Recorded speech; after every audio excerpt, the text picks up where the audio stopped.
ମନ୍ଦିର କବାଟ ଭାଙ୍ଗି ପଶିଲେ, 22 ପାହାଚ ଚଢ଼ିକି ଗଲେ, ଭିତର ବେଢାରେ ଯାଇ ପଶିଲେ, ରତ୍ନ ଭଣ୍ଡାର ଖୋଲି ସେ ଦେଲେ। ରତ୍ନ ଛୁଇଁବାକୁ ହାତ ବଢିଲା, ସମୟ ସେଇଠି ଅଟକି ଗଲା। ଶଙ୍ଖ ବାଜିଲା, ଚକ୍ର ବୁଲିଲା, ମାଟି ଆକାଶ ସବୁ ଥରିଲା।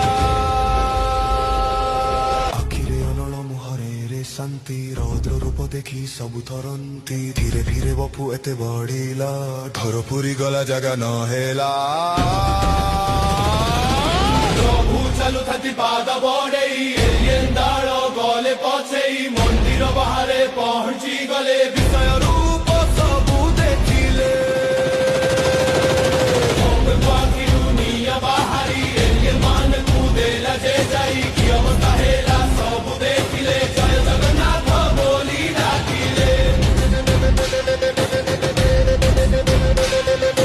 ଯୁଗ ପରେ ଯୁଗ ବଦଳି ଯିବ, ମତରେ କୁରି ସେମିତି ଥିବ, ଜିଅନ୍ତା ଠାକୁର କଳି ଯୁଗରେ ଲୀଳା କରୁଥାନ୍ତି।